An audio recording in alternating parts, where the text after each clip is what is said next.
मिळते, सुख मिळतं. सामान्य माणसांना कसं काय बरं हे शक्य आहे, असा सारखा प्रश्न पडतो. म्हणून भगवंत ह्या 5व्या अध्यायामध्ये कर्मयोग हा जास्त विशेष करून कसा आहे, सोपा आहे, सगळ्यांना तो करण्यासारखा आहे हे सांगतात. कर्मयोगो विशिष्यते असं पहिल्या श्लोकामध्ये भगवंतांच्या पहिल्या श्लोकामध्ये भगवंतांनी सांगितलंय की कर्मयोग श्रेष्ठ का आहे, कारण कर्मयोगच माणसाचं लाईफ घडवतो. कर्मयोगच माणसाचं आयुष्य घडवत असतो. आणि मग तो कर्मयोग म्हणजे काय, तर आपण कर्माचे प्रकार पण पाहिले. त्याच्यात नियत कर्म आहे, विहित कर्म आहे, संचित कर्म आहे, प्रारब्ध कर्म आहे. हे एकात एक गुंतलेले आहेत. आणि मग ते कर्म आपलं कसं व्हायला पाहिजे याच्यावर आपल्या आयुष्याचं नशीब अवलंबून असतं.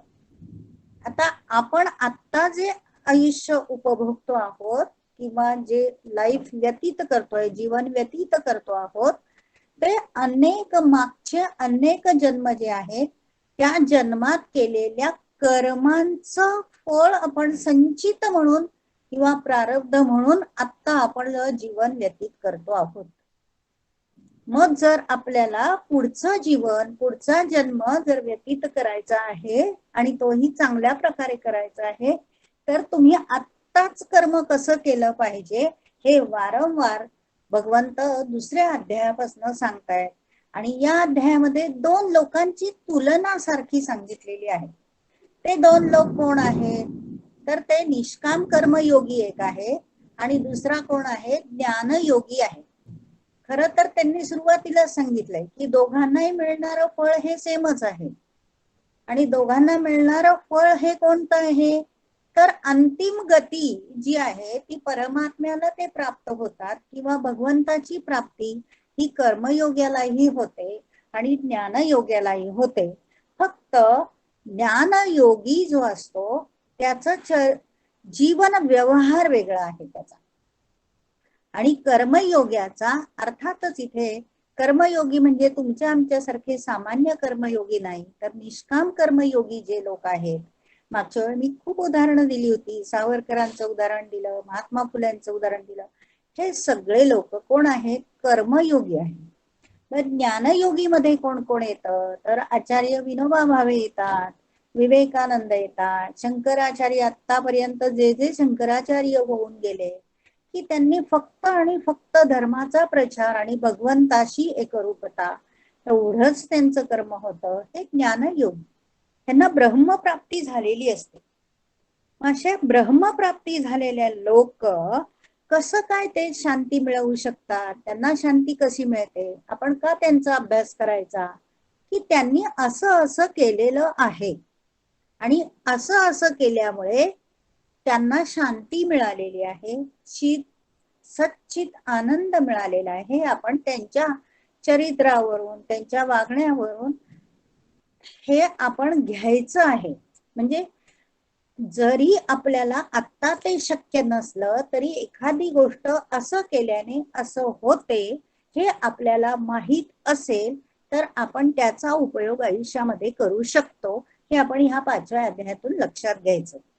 आणि शिवाय खूप छान महत्वाचा सिद्धांत 15व्या श्लोकामध्ये भगवंतांनी काय सांगितलंय अर्जुनाला, आणि अर्जुनाच्या निमित्ताने आपल्याला काय सांगितलंय की ना दत्ते कस्यचित पापम न चैव सुकृतं विभुः अज्ञानेन आवृतै ज्ञानं तेन मुह्यन्ति जंतवा. आठवत असेल तुम्हाला की भगवंत ना दत्ते, कोणालाही पाप आणि पुण्य स्वतः देत नाही आणि घेत नाही. भगवंत काही नाही करत, पण आपण मात्र काही झालं ना, वाईट घडलं किंवा बघा ना ओ देवानी मला कसं केलं, किंवा तिसऱ्या व्यक्तीबद्दल बोलाय, बघा ना देवानी तिला कशी शिक्षा दिली किंवा देवानी कसं घडवलं. देव काहीही करत नाही. देव म्हणजे स्वतःचं कर्म आहे. आपल्या कर्माचंच फळ आपल्याला मिळत असतं. मग ते संचितात जमा होऊन मिळतं, प्रारब्धात जमा होऊन मिळतं. आणि काही फळं आपण बघितलंय कर्माच्या सिद्धांतामध्ये, काही फळं तत्काळ तुम्हाला त्याचं फळ देऊन ती शांत होतात. मग त्याच्यात भगवंताचा काहीही संबंध नाही. इथे भगवंतांना हे सांगायचं की तुमच्यातच तो परमेश्वराचा अंश आहे आणि तुमचं कर्म म्हणजेच तुमचा परमेश्वर आहे. म्हणून जर कर्म म्हणजेच जर परमेश्वर आहे तर आपल्याकडनं, आपल्या हाताने, मनाने, बुद्धीने सत्कर्म होण्यासाठी, चांगलं कर्म होण्यासाठी आपलं अंतःकरण शुद्ध पाहिजे, हे अध्यायात प्रामुख्याने सांगितलंय. आणि त्यांनी विभू आणि प्रभू यामधला फरक सांगितलाय. 14व्या श्लोकामध्ये प्रभू म्हणून सांगितलंय. तर प्रभू कोण? की जो स्वतः प्रकाशित होतो. म्हणजे मी बॅटरीचं उदाहरण दिलं होतं की बॅटरी स्वतः काय होते, स्वतः प्रकाश तिच्यामध्ये निर्माण होतो आणि तो प्रकाश दुसऱ्याला प्रकाशित करते, दुसऱ्याला ती उजेड देते. असं ज्याच्या अंतःकरणात ह्या रामाचा, प्रभूचा, भगवंताचा वास आहे ते लोक असे असतात. त्याच्यासाठी उदाहरण आपण प्रभू रामचंद्रांचं घेतलेलं आहे, श्रीकृष्णाचं घेतलेलं आहे, रामदास स्वामींचं घेतलेलं आहे, किंवा ही सर्व संत मंडळी आहेत ती प्रभू आहेत.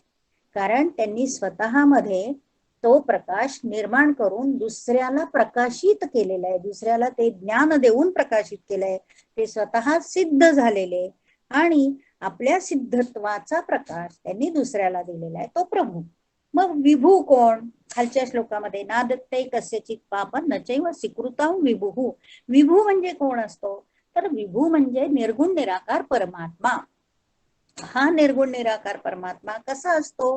तर गुणरहित असतो.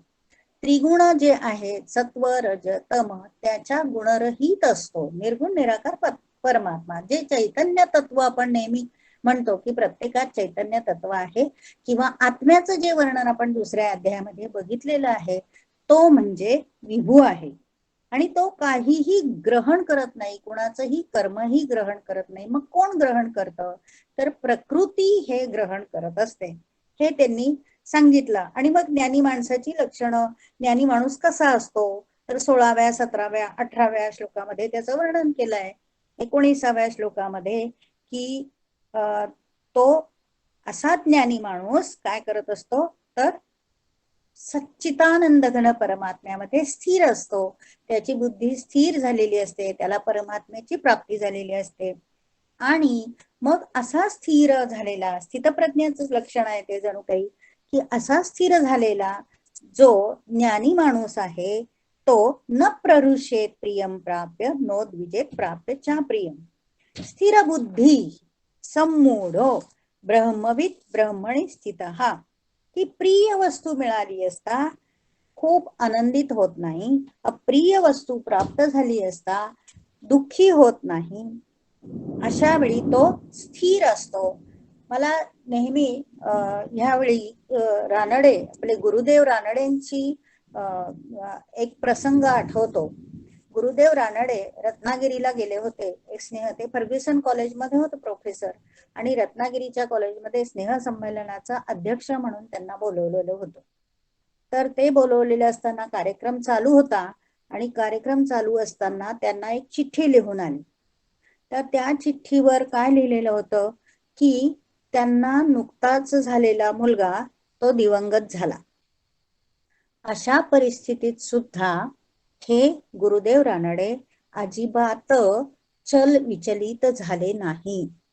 त्यांच्या चेहऱ्यावर जरा सुद्धा दुःख उमटलेलं नाही, आणि अतिशय शांत मनाने, स्थिर बुद्धीने त्यांनी तो स्नेह संमेलनाचा कार्यक्रम आटोपला आणि नंतर ते घरी परतले. ह्याला म्हणायचं, आणि उगच आपण त्यांना गुरुदेव रानडे म्हणत नाही आहोत, तर गुरुदेव रानडे किंवा असे अनेक संत आपल्याकडे होऊन गेले की त्यांच्या आयुष्यामध्ये असे प्रसंग आले, दुःखद प्रसंग आले, आनंदित प्रसंग आले, पण ते हुरळून गेलेले नाहीत. त्यांचं चित्त, कारण त्यांचं चित्त, अंतःकरण हे परमेश्वराप्रती पूर्णपणे स्थिर झालेलं असतं.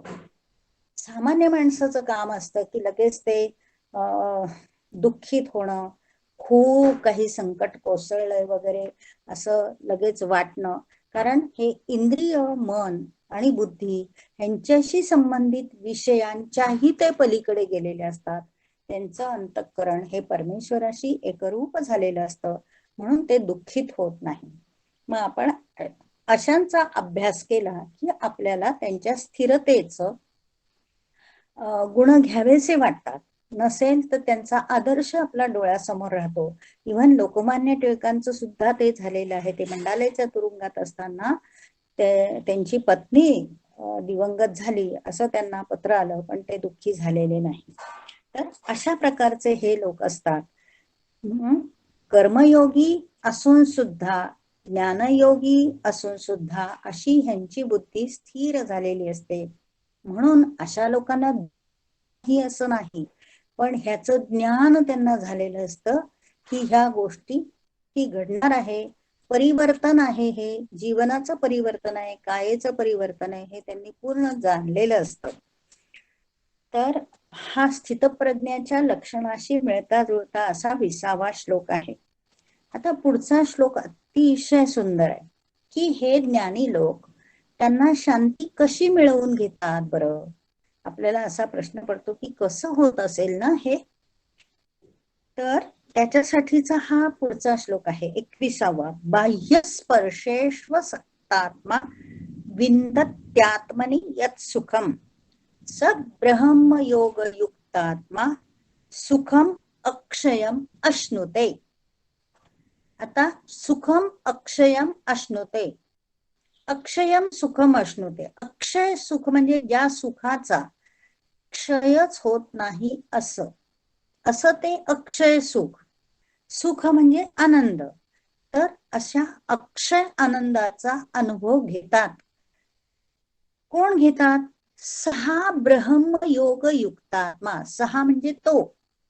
ब्रह्मयोग युक्तात्मा म्हणजे ज्याने ब्रह्मप्राप्ती करून घेतलेली आहे. ब्रह्माची प्राप्ती ज्या ज्ञानी माणसाला झालेली आहे, कारण ज्ञानी हा शब्दच तिथे योग्य आहे, ज्ञानी माणसाला झालेली आहे आणि तो भगवंताशी सतत जोडलेला आहे, अशाला अक्षय आनंदाचा अनुभव येतो. का बरं येतो? त्याचं कारण पहिल्या ओळीत सांगितलेलं आहे. बाह्य स्पर्शेषु असक्तात्मा आत्मनी यत् सुखम. तर बाह्य स्पर्शेषु असक्तात्मा ह्या 2 शब्दांना या श्लोकामध्ये खूप महत्व आहे. का महत्व आहे? कारण अक्षय सुखाचा अनुभव घेणारा जो ज्ञानी माणूस असतो त्याचं सगळ्यात महत्वाचं वैशिष्ट्य हे असतं की तो बाह्य स्पर्शेषु म्हणजे बाहेरच्या विषयांमध्ये असक्त असतो, म्हणजे आसक्ती विरहित असतो. आता बाहेरच्या विषयांमध्ये ह्या शब्दाला आपल्याला बघायचंय की हा शब्द म्हणजे काय आहे, बाहेरचा विषय म्हणजे काय. तर आतला विषय कुठला आणि बाहेरचा विषय कुठला. तर आपण मागे अंतःकरण चतुष्टी बघितली. मन, बुद्धी, चित्त आणि अहंकार ही अंतःकरण चतुष्टी आहे. तर बाहेरची चतुष्टी काय आहे? तर बाहेरची चतुष्टी म्हणजे आपलं अंगकाठी आहे, इंद्रिय आहेत आणि विषय आहेत. तर इंद्रिय, विषय आणि विषयाच्या संबंधाने, संयोगाने ज्या ज्या गोष्टी या संसारामध्ये घडत असतात, त्या घडत असताना आपल्या इंद्रियाला, मनाला, मन सुद्धा एक इंद्रिय असं सांगितलेलं आहे 10व्या अध्यायामध्ये. तर आपल्या मनाला ज्या कारणामुळे सुख आणि दुःख होत असतं, कशामुळे होत असतं, तर विषयांचा इंद्रियांशी संयोग, स्पर्शा शब्द वापरला, बाह्य स्पर्श असं म्हटलंय.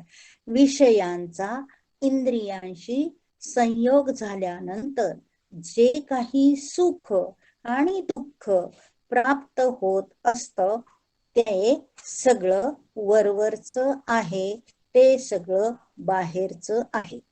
बाह्य स्पर्श म्हणजे जसं की आपण एखादी भुईमुगाची शेंग घेतलेली आहे आणि भुईमुगाच्या शेंगेला खूप माती आहे, ती आपण धुवून टाकली तरी सुद्धा त्याला वरचं टर्फल राहतं.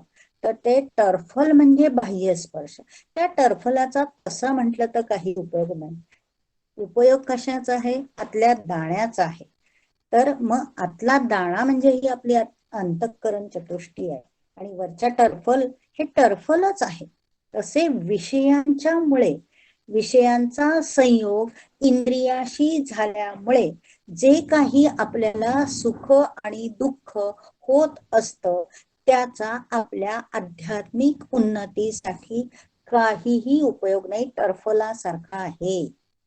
उदाहरणच द्यायचं झालं तर प्रपंचामध्ये आपल्याला सुख आणि दुःख संसारामध्ये सारखं, आता समजा भांडण झालं, कोणाशीही भांडण झालं, घरातल्या व्यक्तीशी झालं, नवऱ्याशी झालं, सुनेशी झालं, आणखी कोणी नातेवाईक असतील त्यांच्याशी झालं, ते कशामुळे झालं?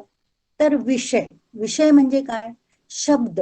सगळ्यात भांडण कशामुळे होत असतं? शब्द, स्पर्श, रस, रूप, गंध.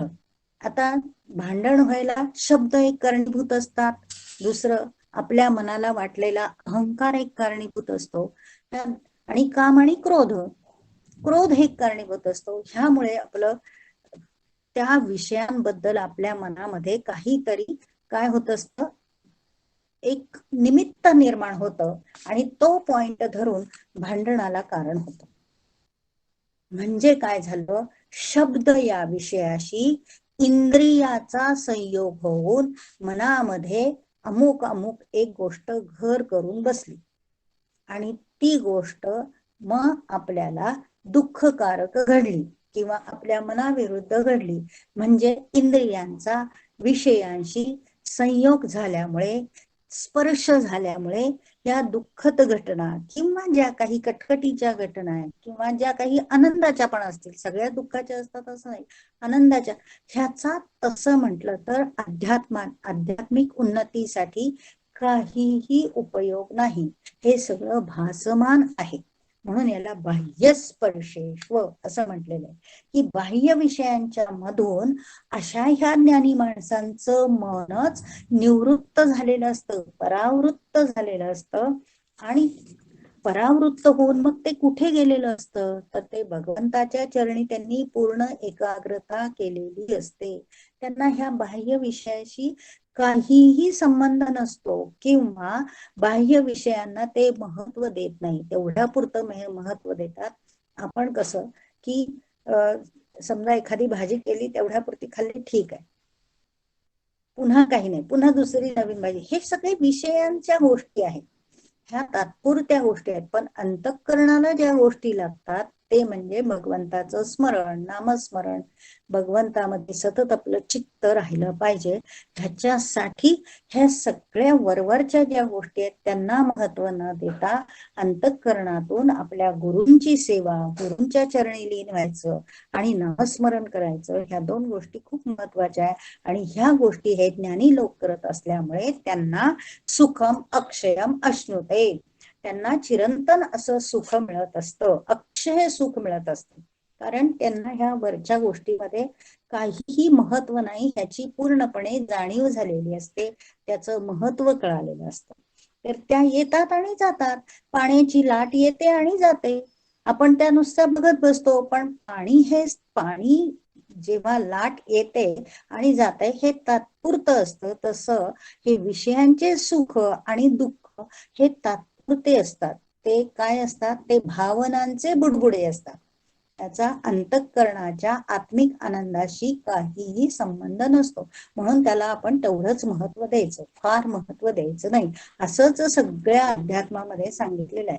तर मग हा ज्ञानी पुरुष जो असतो किंवा ब्रह्मज्ञानी विवेकी पुरुष जो असतो, त्याने ज्ञान प्राप्त करून घेतलेलं असतं, त्याने कोणत्या कोणत्या दोषांचं निरसन केलेलं असतं, जे व्यवहारात जे दोष निर्माण झालेले असतात, कोणते दोष आहेत ते?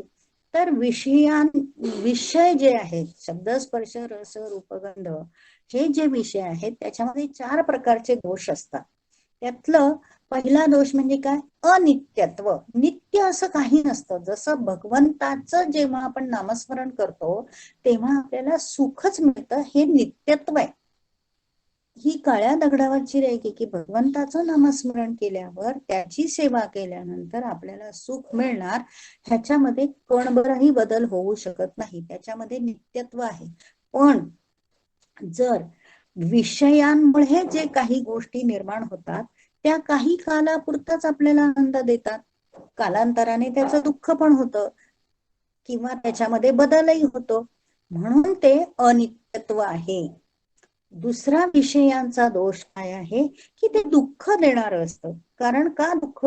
तर आपले जे विषयांच्या ज्या कामना असतात त्या कधीच तृप्त होत नाही, त्या कायम अतृप्तच असतात आणि अतृप्तीमधून इच्छा वाढत जातात आणि इच्छापूर्ती नाही झालं की दुःख निर्माण होतं. ही दुसरी गोष्ट. तिसरा म्हणजे काय की विषय मनामध्ये आपल्या आसक्ती करून बसलेले आहेत, घर करून बसलेले असतात. विषयांमुळे ज्या गोष्टी आपल्या मनामध्ये निर्माण होत असतात त्या आसक्ती निर्माण करतात आणि आसक्ती निर्माण केलं की आपण त्या आसक्तीचे गुलाम होऊन जातो. आसक्ती म्हणजे काय की मला ही गोष्ट पाहिजे म्हणजे पाहिजेच, मला जायचं होतं म्हणजे जायचं होतं अमक्या अमक्या ठिकाणी, किंवा मला आज हे खरेदी करायचं होतं म्हणजे करायचंच होतं. हे मनामध्ये कुठेतरी घर करून बसतं. हे कोण करून देतं? हे विषय करून देतात. आणि मग त्याची तृप्ती नाही झाली की क्रोध निर्माण होतं. मग आपण तिथल्या तिथे जर सोडून दिलं, छे जाऊ दे, त्याचा काय तसा विशेष काय उपयोग आहे का? आपल्या आत्मिक सुखासाठी काय हे वरवरच सुख असतं. त्याच ऐवजी आपण मनामध्ये जर असं ठरवलं की नाही, मला आज इतकी इतकी माळ जप करायचं होतं, माझा झाला नाही, मी बेचैन होते, असं जर झालं तर ते सुख आपल्याला खूप आनंद देणार आहे. पण विषयांमुळे जी गोष्ट आसक्तीमुळे आपली होत नाहीये ते तुम्हाला दुःखच देणार असतं हे, आणि ते तुम्हाला बंधन निर्माण करतं की ते तृप्त नाही झाले की बंधन आलंच, मग पुढच्या वेळी पुन्हा ते तृप्त करण्यासाठी धडपड, मग पुन्हा ती तेवढी नाही, त्याच्यातून पुन्हा हाव वाढत जाते, लोभ वाढत जातो. असं करता करता एकातून दुसऱ्या, दुसऱ्यातून तिसऱ्या असा आपला लोभ वाढत जातो आणि लोभामुळे आपण जे ध्येय आहे, भगवंत प्राप्तीचं ध्येय आहे, त्यापासून ढळतो. म्हणून त्यापासून न ढळण्यासाठी सतत भगवंताचं स्मरण करायचं आणि आसक्ती कमी करायची. आणि हे कोणी करून दाखवलंय? तर ज्ञानी माणसांनी हे करून दाखवलेलं आहे. चौथी गोष्ट कुठली आहे? चौथा दोष कुठला आहे विषयांचा? तर मिथ्यत्व. मिथ्यात्व म्हणजे काय की जे काही संसारात घडत असतं ते ह्या वैदिक ज्ञानाच्या दृष्टीने, वेदांताच्या ज्ञानाच्या दृष्टीने सगळं मिथ्या आहे, भासमान आहे. मिथ्या म्हणजे भासमान आहे, हे तात्पुरतं आहे, चिरकाल आनंद देणारा नाहीये. तेवढा पुरता आनंद मिळतो, पुन्हा दुसरा विषय निर्माण होतो, पुन्हा दुसऱ्या विषयाचा लोभ निर्माण होतो, पुन्हा आसक्ती निर्माण होते, पुन्हा ते मिळवण्याचा प्रयत्न, म्हणजे सारखं आपलं तेच, ते एंडलेस आहे. त्याच्यापेक्षा भगवंताच्या प्राप्तीचा जर ध्यास घेतला की मला ते मिळलंच पाहिजे, हे जर आपण ज्ञान करून घेतलं तर तो जो आनंद आहे तो आपल्याला अक्षय सुख देणार आहे. म्हणून हे विषयांचे दोष जे आहेत हे ज्ञानी पुरुषांनी घालवलेले असतात आणि आपण का घालवत नाहीत हे पुढच्या श्लोकामध्ये सांगितलेले की आपण सामान्य माणसं का दुःखी असतो? तर येही संस्पर्शच्या भोगा दुःख योनय एवते आद्यंतवंत कौंतेय मतेषु रमते बुधहा. म्हणजे येही संस्पर्श ज्या, संस्पर्श ज्या म्हणजे जन्मलेलं, जन्मलेलं कुठून जन्मलेलं?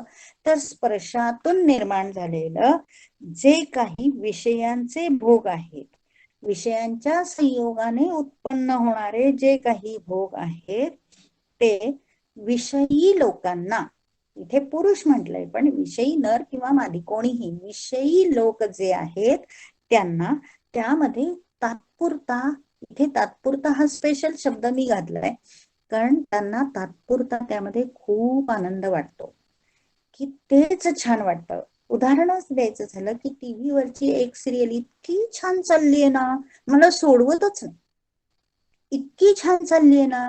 मग त्या सिरियल मध्ये काय दाखवलेलं आहे? त्या सिरियल मध्ये असंच दाखवलंय की त्या नवऱ्याची कोणीतरी मैत्रीण आहे, मग तो तिच्या नादी लागलाय, मग ते ती येऊन कशी त्याला बोलते, आमकट काय वाटेल ते टीव्हीवर दाखवत असतात. काय वेगवेगळे थीम घेतात आणि वेगवेगळ्या सिरियल ज्या ज्या समाजाला आदर्श व्हायला पाहिजे त्या सिरियल न दाखवता समाज ज्या मार्गाकडे चाललाय त्या सिरियल टीव्हीवर दाखवतात आणि त्या आपल्याला आदर्श वाटतात. आणि मग आपण म्हणतो काय छान चालली आहे ना ती सिरियल, वा खूप, मला तुम्ही तर सोडतच नाही, असं आपण लगेच म्हणतो कौतुकाने. पण ते सगळं फसव आहे, मिथ्या आहे, हे आपल्याला कळत नाही. आपला इतका अमूल्य जीवनाचा वेळ आहे आपण त्या तसल्या फालतू सिरियल मध्ये घालवतो बघण्यामध्ये. आणि त्याच्या ऐवजी तेवढ्या वेळामध्ये आपण नामस्मरण केलं किंवा हा चिंतन केलं भगवंताचं, तर ते जास्त उपयोगी आहे, चिरकाल आनंदासाठी उपयोग आहे. ये ही संस्पर्श ज्या भोगा दुःख येऊ नये होते आद्यंतवंत कौंतेय नतेषु रमते बुधहा. तर नतेषु रमते बुधहा, बुधहा म्हणजे बुद्धिमान विवेकी लोक जे असतात ना, ते अशा गोष्टींमध्ये रमत नाही असं इथे सांगितलंय. मग रमतं कोण? हे सामान्य अज्ञानी माणसं जे असतात ते अशा गोष्टींमध्ये रमतात आणि त्याच्यामुळे त्यांना इंद्रिय आणि विषयांचंच संबंधाने होणारं सुख आहे ते त्यांना खूप छान वाटतं, त्याच्यातच ते रमतात. पण ते सुख त्यांना दुःखाला कारण होतं हे ते पूर्णपणे त्यावेळी विसरतात. दुःखच त्याच्यातून पदरी पडतं, बाकी काहीही पदरी पडत नाही. हे इथे खूप छान सामान्य माणसं आणि 21व्या श्लोकात ज्ञानी माणसं आणि 22व्या श्लोकात सामान्य माणसाचं हे सांगितलेलं लक्षणं सांगितलेली आहे की सामान्य माणसं कशी असतात. ऐहिक गोष्टी, ऐहिक ज्या गोष्टी आहेत त्याच्यात आनंद मिळवण्याचा प्रयत्न करतात, पण ज्ञानी लोक मात्र चिरकाल आनंद कशात आहे ते बघत असतात आणि त्या दृष्टीने त्यांचे प्रयत्न चालू असतात. आता 23व्या श्लोकात काय सांगितलेलं आहे की कोणता माणूस खरा सुखी होतो बरं, कोण माणूस खरा सुखी आहे आणि खरा सुखी केव्हा म्हणावं त्याला, तर काम आणि क्रोध योंत सुखोंतरारामस्तथांतर ज्योतिरे नाही शक्नोती हैव यसोड. 23वा श्लोक चाललाय.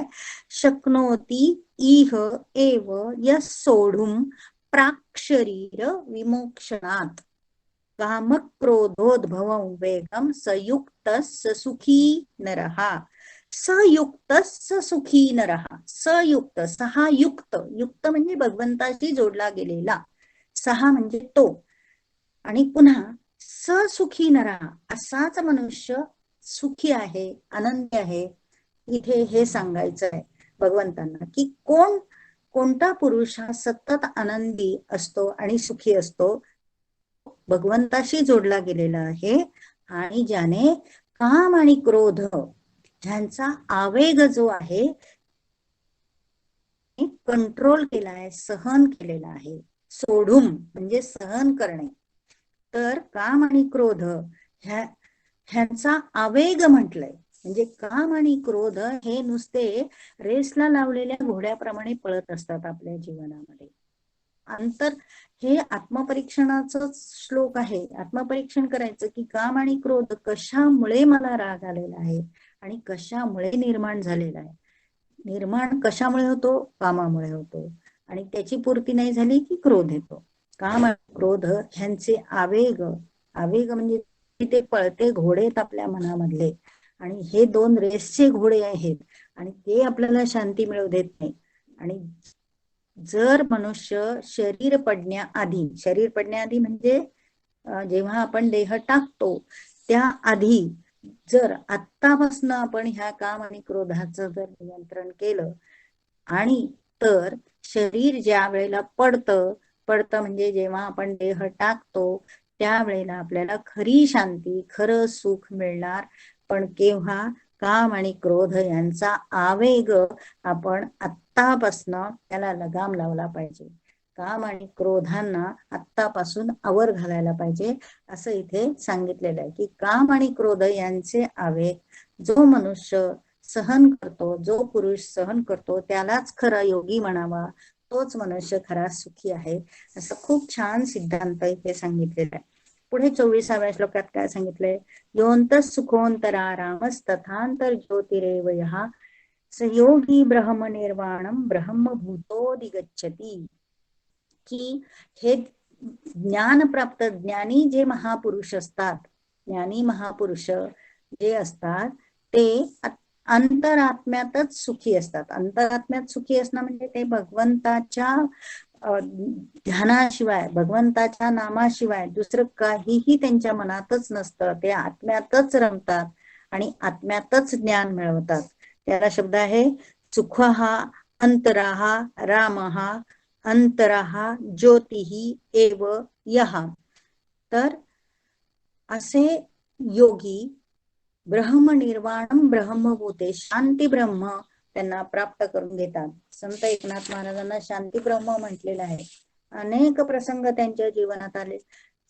तुम्हाला माहितीये का, संत एकनाथांच्या काळामध्ये ते जेव्हा प्रवचन करत असत किंवा कीर्तन करत असत, त्यावेळेला त्यांच्या विरोधातले लोक किंवा ब्राह्मणच लोक पण जे कर्मकांड करणारे होते ते त्यांच्यावर अक्षरशः दगड मारत असत. तरी सुद्धा एकनाथांची शांती कोणभर सुद्धा ढळत नसे. शांतपणे ते झेलत असत. म्हणजे एवढी शांतता, एवढी स्थिरता मनाला असायला हवी आहे, असं इथे सांगितलेलं आहे की तेच लोक फक्त शांती मिळवू शकतात आणि त्यांनाच आपण ते खरे ज्ञानी लोक आहेत असं आपण म्हणू शकतो. पुढच्या श्लोकात काय सांगितलंय, लभन्ते ब्रह्मनिर्वाण ऋषयः क्षीण कल्मषाः छिन्नद्वैधा यतात्मान सर्वभूत इथे रथाः. तर छिन्नद्वैधा म्हणजे ज्यांचे सर्व संशय हे ज्ञानप्राप्तीमुळे निघून गेलेले आहेत, निवृत्त झालेले आहेत. आता हे संशय कशाचे असतात आपल्याला, तर संशय असे असतात की खरंच असं केल्यामुळे असं होतं का. कामक्रोधाचे आवेग जर आपण कमी केले तर आपल्याला शांती मिळते का, हा पहिला संशय. किंवा शांत राहिल्याने खरंच आपली आत्मिक प्रगती होते का, हा दुसरा संशय. म्हणजे संशय हे आपणच आपल्यावर घेत असतो, परिस्थितीवर घेत असतो, भगवंतावर घेत असतो. आपलं मनच मुळात संशयी असतं. आपलं मन पटकन श्रद्धा ठेवायला कबूल नसतं. आता हे भगवंताच्या मुखातले शब्द आहेत. जर ह्याच्यावरच आपण श्रद्धा ठेवलीच नाही तर आपल्याला ज्ञान कसं प्राप्त होणार. म्हणून इथे छिन्नद्वैधा असा शब्द वापरलेला आहे की ज्यांचे सर्व मनातले संशय ह्या परमेश्वराच्या भक्तीमुळे निवृत्त झालेले आहेत, पूर्णपणे निघून गेलेले आहेत आणि जी सर्व पाप नष्ट झालेले, क्षीण कल्मषाः, ज्यांची सर्व पाप नष्ट झालेली आहेत, असे असे जे जे लोक आहेत किंवा जे जे ज्ञानी लोक आहेत ते सर्व प्राण्यांच्या हितामध्ये रममाण झालेले असतात. जगाच्या कल्याण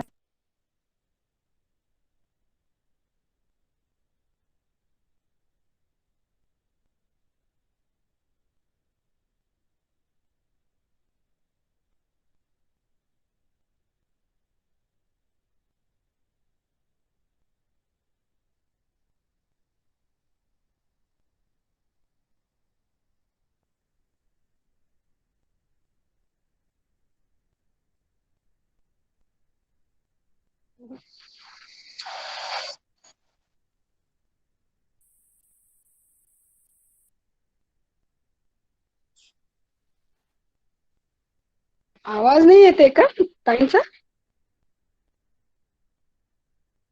हॅलो, ताई लेफ्ट झाल्यात बहुतेक. हा आवाज नाही येते ना. हा हा, मला हम्म. वाटलं आमच्या इथे काही प्रॉब्लेम तर नाही. हा ठीक आहे ठीक आहे.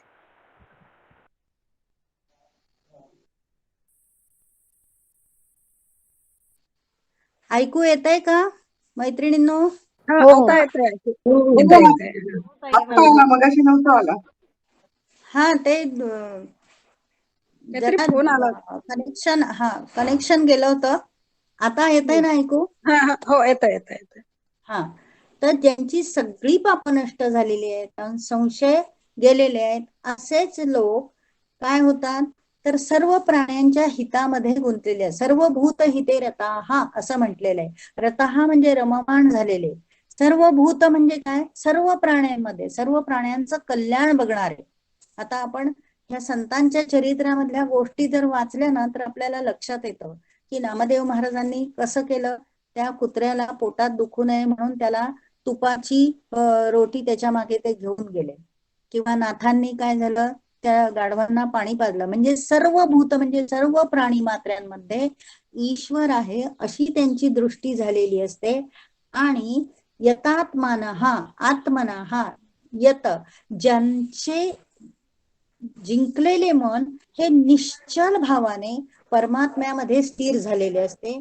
असे ऋषया म्हणजे ब्रह्मवेत्ते जे पुरुष आहेत किंवा ब्रह्मवेत्ते जे ज्ञानी लोक आहेत तेच ही शांतता निर्माण करून घेतात किंवा शांतीला प्राप्त होतात. भगवंताशी ते एकरूप झालेले असतात. म्हणजे ज्ञानी माणसाची 3 वैशिष्ट्ये या श्लोकामध्ये सांगितलेली आहेत की अशांची पाप पूर्ण गेलेली असतात. का बरं गेलेली असतात?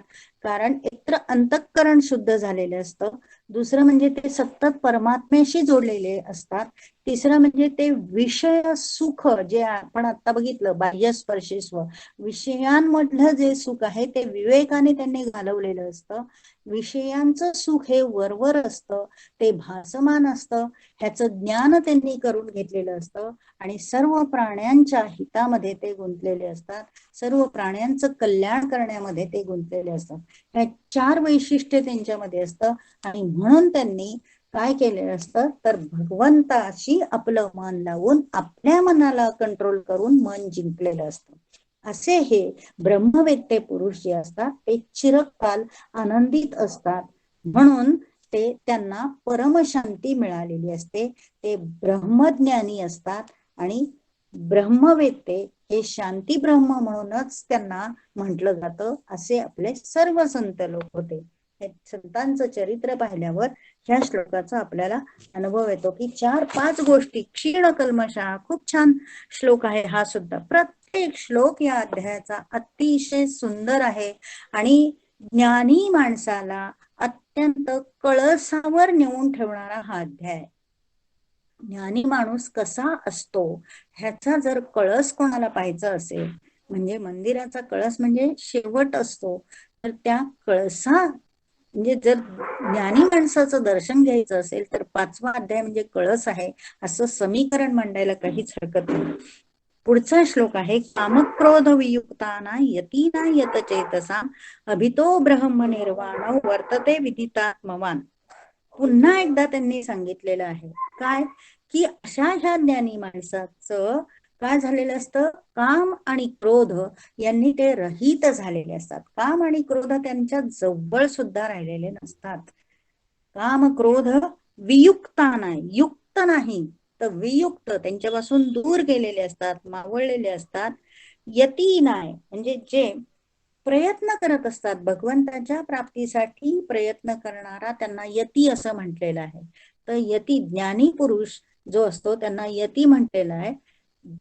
आणि काम क्रोध यांना दूर सारून स्वतःच्या चित्तावर त्यांनी विजय मिळवलेला असतो. स्वतःचं चित्त जिंकून घेतलेलं असतं. चित्त जिंकून घ्यायचं म्हणजे काय करायचं असतं तर चित्त पूर्ण भगवंताकडे लावायचं. बाकीच्या सर्व गोष्टींना काय तेवढ्यापुरती, मी मगाशी टर्फलाचं तुम्हाला उदाहरण दिलं, टर्फलापुरती किंमत द्यायची. फक्त तेवढ्यापुरतं ते त्याचं कवच असतं. ते आतला गाभा मिळाला की टर्फला टाकून देतो आपण. तसं टर्फला इतकी ह्या विषयांना किंमत त्यांनी दिलेली असती. काम क्रोध पूर्णपणे त्यांनी पळवून लावलेले असतात आणि त्यांना विदितात्मनाम म्हणजे परब्रह्माचा त्यांना साक्षात्कार झालेला असतो. अशा अभितो ब्रह्म निर्वाण वर्तते विदितात्मवान असा साक्षात्कार करून घेतलेले जे ज्ञानी पुरुष असतात ते पूर्णपणे शांत असतात. समर्थांचं जर चरित्र आपण पाहिलं तर आपल्याला हे सगळं लक्षात येतं. समर्थ काय किंवा कुठल्याही संतांचं चरित्र, म्हणून संत साहित्याचा अभ्यास करायचा. कुठल्याही संतांचं जर आपण चरित्र जर वाचलं तर त्यांच्याही, तेही आपल्यासारखेच प्रापंचिक होते. समर्थ एक अपवाद आहेत, पण बाकीचे सर्व संत आपल्यासारखेच प्रापंचिक होते. त्यांच्या आयुष्यात तर आपल्यापेक्षा वाईट वाईट घटना घडलेल्या आहेत. आपल्यापेक्षा खडतर प्रवास होता. त्यावेळेचा काळ सुद्धा मुघलांचा काळ होता. अशा परिस्थितीतून त्यांनी संपूर्ण समाजाला बदलवलेलं आहे, कुटुंबाला बदलवलेलं, स्वतःला बदलवलेले, आणि अशा परिस्थितीत ते मन स्थिर करून राहिलेले आहे. म्हणून ते पूर्णपणे शांती ब्रह्म त्यांना म्हटलेलं आहे. अशाने परमात्म्याची प्राप्तीच करून घेतलेली असते. आता 27व्या श्लोकामध्ये सांगितलंय, स्पर्शान कृत्वा बहिर्बाह्यांश चक्षुश्चैवांतरे भ्रुवोः प्राणापानौ समौ कृत्वा नासाभ्यंतरचारिणौ. लागून 28वा श्लोक त्यालाच लागून आहे, यतेंद्रिय मनोबुद्धिर मुनिर्मोक्षपरायणः विगतेच्छा भयक्रोधो यस सदा मुक्त एव सहा. आता ध्यान योग केल्यानंतर काय प्राप्ती होते, त्याचं फळ काय मिळतं, ते ह्या श्लोकामध्ये सांगितलेलं आहे की ध्यान योग करत असताना बाहेरचे जे विषयांचे भोग आहेत, आता प्रापंचिक माणूस ध्यान करतो असं काही नाहीये की ज्ञानी माणूसच फक्त ध्यान करतो. प्रापंचिक माणूस सुद्धा ध्यान करतो आणि भगवंताच्या जवळ जाण्याचा प्रयत्न करतो. तर ज्या वेळेला ध्यान करत असतो त्यावेळेला बाहेरचे जे विषयांचे भोग असतात किंवा बाहेरच्या विषयांचे जे विचार असतात ते मनामध्ये सतत त्याचं चक्र चालू असतं. ते चक्र चालू असलं तरी ते बाहेरच ठेवायचं असं इथे सांगितलंय. बहिर्बाह्यांश म्हणजे ते बाहेरच ठेवायचं, ते आपल्या अंतःकरणात घुसू नाही द्यायचं. त्याचं भगवंताचं चिंतन करत असताना विषय भोगाचं चिंतन न करता ते बाहेरच ठेवायचं आणि आपली दृष्टी दोन्ही भुवया, आता डोळे बंद केले तरी आपल्याला दृष्टी भुवयांच्या मध्ये ठेवता येते. डोळे त्याला उघडेच असायला पाहिजेत असं नाही. म्हणून आपली दृष्टी ही दोन्ही भुवयांच्या मध्ये स्थिर करून नाकातून वाहणारे जे श्वास आहे त्याला प्राण आणि अपान असं म्हणतो. जे प्राण आणि अपान आहे त्याला पूर्णपणे काय केलेलं आहे, इंद्रिय मन आणि बुद्धी यांच्याद्वारे जिंकून घेतलेला आहे. असा मुनी, हे मुनीच करू शकतात की नाही. आपणही प्रयोग करून बघायला हरकत नाही. 5 मिनिटं 10 मिनिटं ध्यान करायचं, पूर्ण इंद्रियांना जिंकून घ्यायचं, बाहेरचा विषय आतमध्ये येऊच द्यायचा नाही आणि भगवंताशी एकरूप व्हायचं. आपल्याला भगवंताचं दर्शन झाल्याशिवाय किंवा आत्मिक दर्शन प्रत्यक्ष जरी नाही झालं तरी आत्मानंद जो आहे तो मिळाल्याशिवाय राहत नाही. हा प्रयोग आपण करून बघायचा, नक्की मिळतो आनंद. आणि इतका आनंद मिळतो की डोळे उघडल्यानंतर आपल्याला जरी दिसत नसलं तरी आपल्या चेहऱ्यावर खूप आनंद आहे हे आपल्याला जाणवतं. हे पिरॅमिड मेडिटेशन मध्ये आम्ही हे सगळं 1 तासभर करून बघितलेलं आहे. अतिशय सुंदर वाटतं, इतका आनंद होतो, इतका आनंद होतो की आपण परमात्म्याशी भेटल्याचा आपल्याला आनंद मिळतो. तसं हे मुनी लोक मन इंद्रिय आणि बुद्धी यांना जिंकून श्वासावर नियंत्रण करून दोन्ही भुवयांच्या मध्ये आपली दृष्टी ठेवून, हे सगळं काय आहे, ध्यान योगाची ही प्रॅक्टिकल आहे. अशा मुनींनी मोक्ष तत्पर म्हटलंय. मोक्ष तत्पर अशा मुनिर्मोक्ष परायण, हा मोक्ष तत्पर अशा मुनींनी काय केलेलं असतं, अशा वेळी स्वतःतल्या विगतेच्छा भयक्रोध, विगत, गत म्हणजे गेलेले, वि म्हणजे विशेष करून गेलेले. काय विशेष करून गेलेलं, भय आणि इच्छा आणि क्रोध. आता भय कशाचं, तर आपल्या सत्तेचं भय, म्हणजे मी हा माणूस आहे, माझी या घरावर सत्ता आहे, माझ्या मुलाबाळांवर सत्ता आहे, अमुक तमुक, ही सत्ता आपण कुठल्याही प्रकारे कशावरही दाखवू शकतो. आपल्या शरीरावर सुद्धा सत्ता नसते, मनावर सत्ता नसते, आपल्यावर सत्ता भगवंताची असते, हे आपल्याला कळायला हवं असतं. म्हणून सत्तेचं भय आपल्याला असतं. नंतर एकदम मृत्यूचं पण भय असतं. तर ते मृत्यूचं भय तर आपण हा विचार आता गीता शिकत असताना करायचंच नाही. तो जेव्हा येणार आहे तेव्हा येणार आहे, जेव्हा आपली वेळ येईल तेव्हाच आपला शेवटचा श्वास होणार आहे, हे तर पक्क धरायचं. तोपर्यंतचे श्वास हे आपले आनंदीच झाले पाहिजे. हेच या अध्यायात मुख्य त्यांना सांगायचंय की इच्छा तर अशा अनेक प्रकारच्या इच्छा आपल्या गुच्छ इच्छांचे मनामध्ये असतात. त्या पूर्णपणे ध्यान योग चालू असताना तरी घालवायच्या. इच्छा, भय आणि क्रोध रहित आपलं मन झालं की आपण सतत मुक्त आहोत असंच समजायचं. आणि वारंवार जर आपण ध्यान करत राहिलं तर ही अवस्था परमनंट साठी आपली होऊन जाते. एखादी गोष्ट आपण वारंवार केली की ती आपल्या इंद्रियांना सवय होऊन जाते. आणि सवय एकदा पक्की झाली की आपल्याला इतर गोष्टी कुठल्याही प्रकारचं संकट येऊ दे, भय येऊ दे किंवा इच्छा होऊ दे, आपलं मन हे भगवंतामध्ये स्थिर झालेलं असतं. आणि मग म्हणून आपण मुक्त असतो, स्वच्छंदी असतो. कारण आपल्याला पूर्ण खात्री असते की माझं मन, इच्छा, बुद्धी, चित्त हे सगळं भगवंताशी एकरूप झालेलं आहे.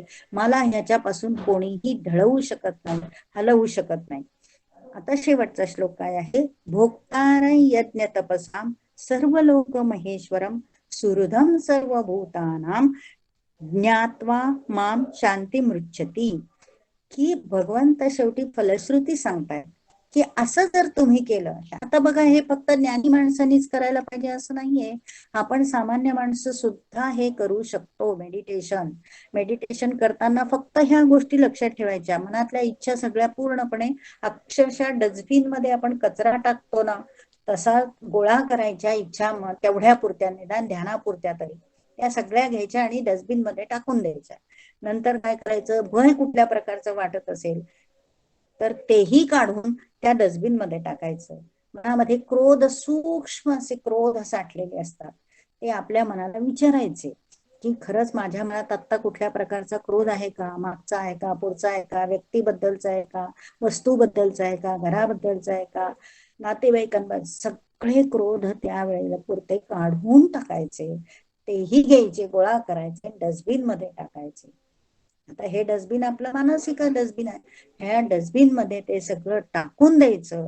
आणि एकदा हे इच्छा, भय आणि क्रोध मनातून टाकून दिलं की राहतं ते फक्त शुद्ध आणि शुद्ध अंतःकरण.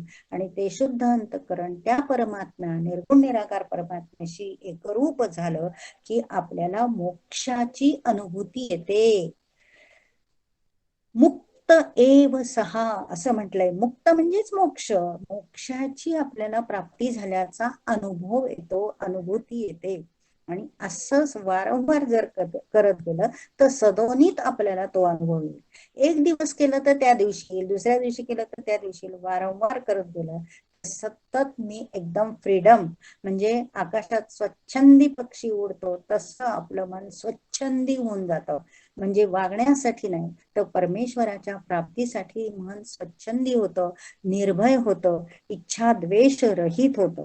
भोक्तार यज्ञ तपसाम सर्व लोक महेश्वरम. आणि असा भक्त माझा अत्यंत लाडका भक्त असतो असं भगवंत इथे म्हणतायत. आणि त्यांनी सर्व यज्ञ केल्याचंच पुण्य त्याला मिळतं, सर्व तप केल्याचं पुण्य त्याला मिळतं. इथे असं इतकं खात्रीशीरपणे भगवंत सांगतायत. आणि सर्व लोकांच्या, ईश्वरांचाही ईश्वर, प्राणी मात्रांचा सुहृद, निस्वार्थ, दयाळू, प्रेमी असा तो भक्त असतो. अशा प्रकारचं ध्यान केल्यानंतर तो परमेश्वर स्वरूप असतो. आणि तो परमेश्वर स्वरूप झाल्यानंतर त्याच्यामध्ये तुम्हाला काय काय वैशिष्ट्य दिसून येतात? तर सुहृद असतो, हे दुसऱ्याचं हृदय जाणणारा असतो. नुसतं हृदय जाणणारा नसून दुसऱ्या, आपल्याला दुःख होतं तसं दुसऱ्यालाही दुःख होतं हे जाणणारा असतो. तो स्वार्थरहित असतो, तो दयाळू असतो, तो अत्यंत प्रेमळ असतो. आणि हे सगळे गुण त्याला प्राप्त झाल्यामुळे तो ईश्वरांचाही ईश्वर बनून जातो. आणि असं हे सगळं तत्वाने त्याला समजल्यामुळे तो परमशांतीला प्राप्त होतो, त्याला चिरशांती मिळते. आणि तो भगवंत स्वरूपच होतो. भगवंतात हेच सगळे गुण असतात. परमेश्वर तो जरी निर्गुण निराकार परमेश्वर आहे, ती मूर्ती आपल्या डोळ्यासमोर आहे, पण ती मूर्ती चालते का, बोलते का, हालचाल करते का नाही, आपल्या मनातले जे भाव आहेत ते त्या मूर्तीतून आपल्याला प्रगट होतात, आपल्याला दिसतात. मग जसं आज आपण भगवंतापुढे गेलो आणि मनातून खूप खूप ध्यान करून तुम्ही भगवंतापुढे गेला, तर भगवंताची मूर्ती, भगवंत म्हणजे जो कोण देव तुमच्या आराध्य दैवत असेल त्याच्या पुढे गेला, तर तो तुम्हाला, समजा रामाची मूर्ती तुमच्या डोळ्यासमोर, तुम्ही रामापुढे गेलात ध्यान करून, तर तो राम तुम्हाला आनंदीच दिसणार, खूप प्रसन्न दिसणार, आनंदी दिसणार, विशाल रूप त्याचं दिसेल, तो सर्व व्यापक आहे असं दिसेल. पण घरातल्या कटकटी म्हणून तुम्ही जर देवदर्शनाला गेलात, 10 मिनिटं चल बाई मला कटकट झाली, देवळात तरी जाऊन येते असं म्हणून त्या मूर्तीकडे तुम्ही पाहिलं, तर ती मूर्ती तुम्हाला तुमच्यासारखीच दिसेल. आज मला राम कसा दिसला बाई, चांगला नाही दिसला, आज चुकलेला दिसला, अमुक दिसला, तमुक दिसला. हे भाव कुठून आले? देवान भाव यताने ते देवा भावयंतु हा. आपण 3ऱ्या अध्यायात पाहिलाय हा श्लोक. आपल्या मनातले, म्हणजेच याच्यावरून काय स्पष्ट होतं की आपल्या हृदयात जो परमेश्वर आहे तो आपल्याला जागवायचा आहे, तो आपल्याला कळवून घ्यायचा आहे. आणि त्याचे सोप्या युक्त्या 27-28 ह्या जे श्लोक आहेत, 25व्या श्लोकापासून जे त्यांनी वर्णन केलेलं आहे, हे फक्त ज्ञानी माणसाचं काम नाहीये. आपण सुद्धा जर असे प्रयोग करून बघितले तर आपण सुद्धा ज्ञानी झाल्याची आपल्याला भावना निर्माण होईल, किंवा आपल्याला सुद्धा भगवंत भेटला आहे असं आपल्याला नक्की जाणवेल. म्हणून भोक्तार यज्ञ तपसा, माझा भक्त हा हा सर्व प्रकारे यज्ञ करून जे काही पुण्य मिळवतो, यज्ञ करून जे काही त्याला शांती मिळते ते, किंवा सर्व तप करून जे काही त्याला पुण्य मिळतं, ज्ञान मिळतं, आनंद मिळतो, ते केल्यासारखाच मला आहे असं भगवंत इथे 29व्या श्लोकात सांगतात. आणि अतिशय सुंदर हा अध्याय, वरवर पाहिलं ना की हा 5वा अध्याय अतिशय अवघड वाटतो, पण त्याचा प्रत्येक श्लोकाचा जर गर्भितार्थ आपण पाहिला आणि त्याप्रमाणे वागण्याचा जर प्रयत्न केला, तर 5वा अध्याय म्हणजे अक्षरशः मंदिराचा कळस आहे. ज्ञानी माणसांचा तो कळसाध्याय आहे. संन्यासी फक्त लोकांसाठी तो अध्याय नाही, तर हा ज्ञानी माणसांसाठी आहे. आपल्यासारख्या प्रापंचिक माणसांनी सुद्धा ह्यातले काही काही श्लोक त्यांनी दरवेळी फरक सांगितलाय. तुम्हाला का नाही मिळत आहे आनंद, तुम्हाला का सुख मिळत नाही, तर ह्याच्यामुळे मिळत नाही, आपण विषयांमध्ये अडकतो. प्रपंचिक जे फसव्या गोष्टी आहेत, ज्या आपल्याला वाटतात त्या खऱ्याच आहेत, त्याच्यामध्ये आपण न अडकता भगवंताच्या प्राप्तीसाठी जर आपण प्रयत्न केले, त्याच्यातच सतत रमलो, तर ह्या आनंदाशिवाय दुसरा कुठलाही आनंद चिरकाळ टिकणारा नाहीये.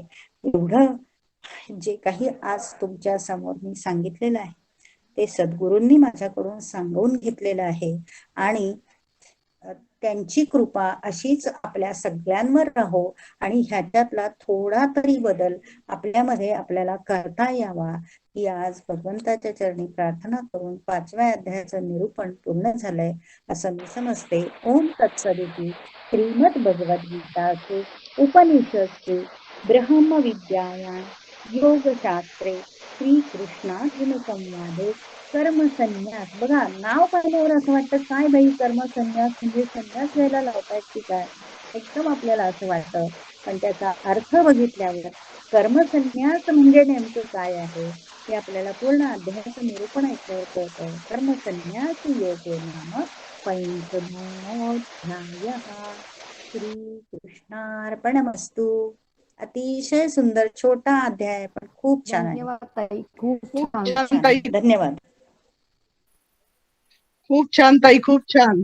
खूप छान ताई. छान. ध्यानाबद्दलचं तर विवेचन खूप सुंदर, म्हणजे आपण प्रयत्न करावा असं वाटायला लागलं तुमचं ऐकून की हो आपण म्हणजे आपण याचा प्रयत्न उगाच केला अवघड पाहिजे. समजतो आणि गीता खूप अवघड आहे बुवा, तत्वज्ञान हो असं नाही कधी वाटत बरं का. हे सगळं वाचतं आणि ऐकतं हो की 5वा अध्याय जर तुम्ही एरवी पाहिला तर तुम्हाला 5वा खूप अवघड वाटेल.